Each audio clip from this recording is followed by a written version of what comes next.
I saw your piece, which I greatly enjoyed. You know, it's sort of like there's some real deep wisdom being tossed about in 250 words or less. So believe me, it was hard. yeah. I had to work back and forth with Susan to sort of, get it down to the limit. For sure.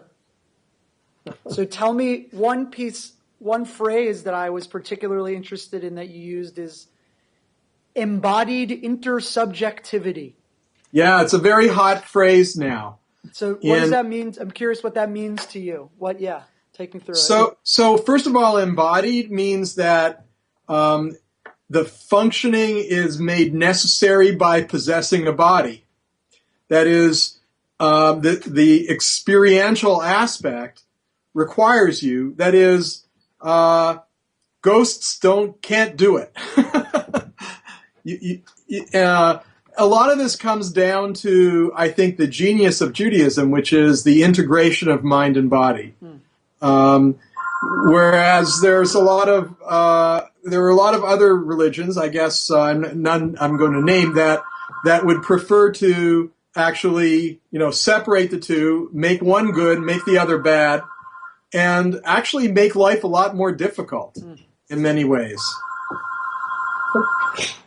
Okay. Oh, phone is ringing. Okay.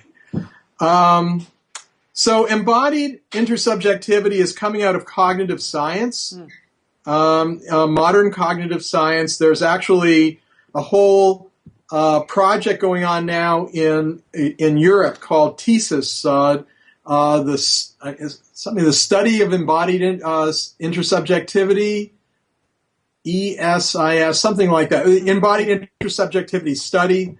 The basic idea is, well, first of all, intersubjectivity. Intersubjectivity is the touching of souls, right? I mean, you can sort of think it that way. That is how people affect each other as existential beings.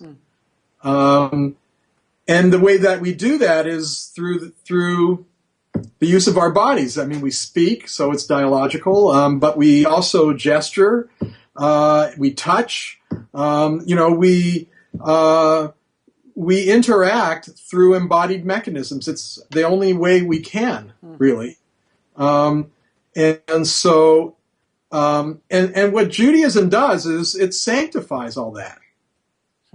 Right? I was at a wedding last night, an Orthodox wedding.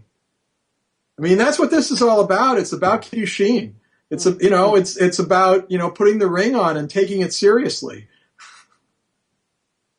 Right? I mean, I think Judaism is looking at how do we maintain continuity and a sense of joy. Right? I mean, how can sex be joyous if it's dirty? But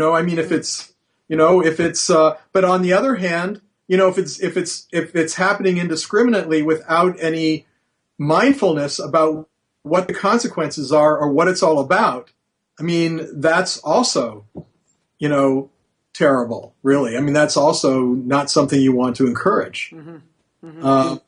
It invites chaos. I think, Judaism wants to sort of find that balance between the chaos that enables creativity, right, and the order that allows that creativity to be controlled and focused. So to fill in this understanding then becomes both symbolic and also quite literally a way of this embodiment, feeling this fact, feeling this relationship. Yes, at a deep affective level, right? I mean that if you look into process theory, which is another thing, I'm just process theology. Every moment has an emotional valence to it. And then that emotion then kind of plays itself out into that moment, and it's felt, and colors that moment.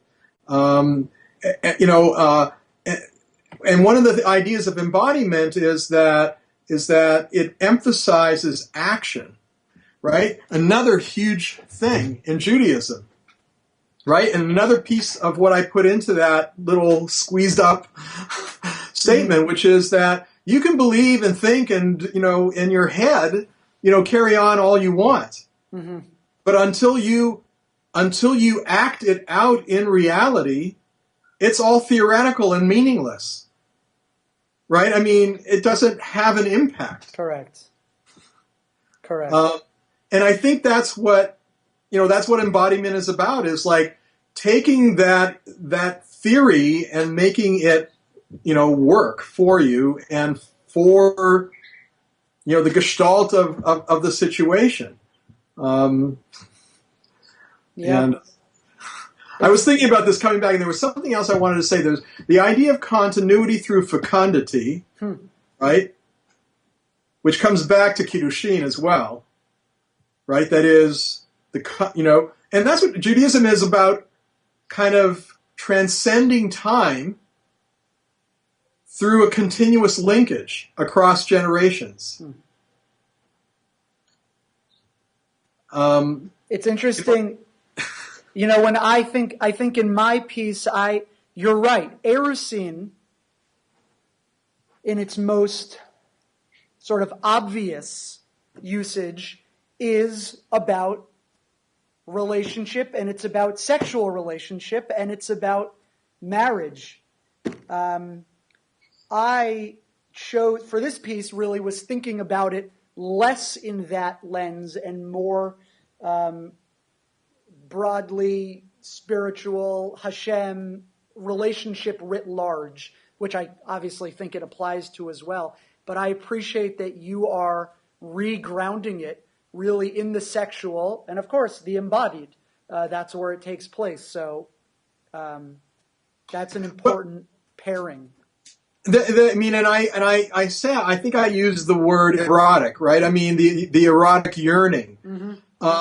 There is that idea of the drive. Why do we do this, right? I mean, why do we commit to this, to this vow? Basically, is what it is. I mean, and I think it's because we want to transcend, right? We do want to transcend, but all we have are our physical capabilities, right? I mean, we're not Superman. I mean, we live in the present moment in our concrete existence.